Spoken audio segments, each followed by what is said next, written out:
அனைவருக்கும் வணக்கம். ஒழுக்கம் இன்றைய சமூகத்தில் தேவையா என்பது குறித்த சில தகவல்களை நாம் பார்க்கலாம். முதலில் ஒழுக்கம் என்பது என்ன? இந்த கேள்விக்கு விடை தேடும் போது ஒரு இடத்தை அல்லது ஒரு வேலையை, ஒரு செயலை அந்த குறிப்பிட்ட இடத்தில், அந்த குறிப்பிட்ட நேரத்தில், அந்த குறிப்பிட்ட செயல் முறைப்படி செய்தால் அது ஒழுக்கம் என்கிறார். உதாரணம், படிக்க வேண்டிய பருவம் இளமை, சம்பாதிக்க வேண்டிய பருவம் உடலின் ஆரோக்கியமான நிலைமை, ஓய்வு பருவம் முதுமையின் தள்ளாமை. ஒழுக்கம் இரு வகைப்படும். தனி மனித ஒழுக்கம், சமுதாய ஒழுக்கம் என இரு வகை உண்டு. தனி மனித ஒழுக்கம் இரு வகைப்படும். அக ஒழுக்கம், புற ஒழுக்கம். இந்த அக ஒழுக்கம் என்பது உள்ளத்தில் நல்ல உணர்வுகளை உடையது, கயமை நீங்கியது. புற ஒழுக்கம் என்பது நீராடி உடல் தூய்மை, உணவு தூய்மை, உடை தூய்மை இவற்றை பேணுவது. அது மட்டுமல்ல, நல்ல நூல்களை படித்து அறிவு வளர்ச்சியை தூண்டுவது, இறை வழிபாட்டிற்காக ஆலயம் செல்வது, இவை அனைத்தும் அடங்கும். எந்த ஒழுக்கம் இவ்விரண்டில் மிக முக்கியம் என்று கேட்டோமானால் அக ஒழுக்கம் மிக முக்கியம். ஏனென்றால் அது புற ஒழுக்கத்தை விட சமுதாய ஒழுக்கம் சிறப்பாக இருக்க மிக மிக அவசியம். ஆகவே ஒவ்வொருவரும் தனிப்பட்ட முறையில் அக ஒழுக்கத்தை பேண வேண்டும். இதில் 5 கூறுகள் உண்டு. முதலாவது கூறு சத்தியம் பேசுவது, அதாவது பொய் சொல்லாமை, நான் லையிங் என்று கூறுவோம். இரண்டாவது கூறு கொல்லாமை, பிற உயிர்களை இம்சை செய்யாது இருத்தல், நான் வயலன்ஸ் என்போம். மூன்றாம் கூறு பிறர் பொருளை அபகரிப்பு செய்யாமை அல்லது திருடாமை, நான் ஸ்டீலிங் என்கிறோம். அடுத்து 4ஆம் கூறு தேவைக்கு மீறி பொருள் அல்லது சொத்து வைத்துக் கொள்ளாமை, நுகர்வு தன்மை தேவைக்கு மட்டுமே செய்தல் என்கிறோம். 5ஆம் கூறு கற்பை அல்லது பிரம்மச்சரிய ஒழுக்கத்தை பேணுதல், டிவைட் ஆஃப் செக்ஸுவல் டிசைர்ஸ். ஆக இந்த 5 கூறுகள் கொண்டது அக ஒழுக்கம் எனப்படும்.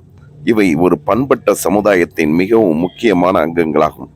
ஆகவே சமுதாயம் சிறந்த முறையில் திகழ இந்த அக ஒழுக்கம் மிகவும் முக்கியம். இதையே நமது அஷ்டாங்க யோகா எனப்படும் யோக வாழ்க்கையில் யமா என்று குறிப்பிடுகிறோம்.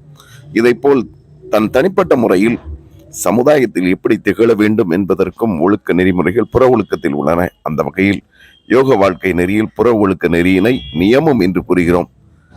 இந்த புற ஒழுக்கத்தையும் 5 கூறுகள் கொண்டு புரிகிறோம். முதலில் புற தூய்மை, இது நீராடி உடல் சுத்தம் பேணுதல், மகிழ்ச்சியாக முகத்தை வைத்திருத்தல், நல்ல நூல்கள் கற்றல், இவை அனைத்தும் அடங்கும். அதுபோன்று 4ஆம் கூறு படித்ததை குறித்து சிந்தித்தல் அல்லது அது குறித்து உரையாடுதல், இறுதியாக இறைவனை வழிபடுதல் என்ற முறையில் அமையும். இவை இரண்டும் ஒருங்கிணைந்த முறையில் பேணப்பட்டு வந்தால் சமுதாயம் மிகவும் சிறப்பாக இருக்கும். நமது பாரத நாட்டின் பன்னெடுங்காலமாக பேணப்பட்டு வந்து பல வகையிலும் சிறந்த சமுதாயம் திகழ்ந்ததற்கு இது இத்தகைய தர்மத்தின் ஒழுக்கத்தில் சிறந்த நிலையில் நாம் இருந்ததால் தான். இதை எப்படி சமுதாயம் பின்பற்றி வந்தது என்ற கேள்வி கேட்போமானால், உயர்ந்த உணர்வு முறை கல்வி மூலம் இதை கற்றுக் கொடுத்து வந்தோம். இன்றைய தகவல் முறை கல்வி அதுவல்ல. கல்வி முறை மாற்றம் காரணம் என்றால் ஒழுக்கம் எப்படி பாதிக்கப்படும்? கல்வியே அனைத்துக்கும் அடிப்படை.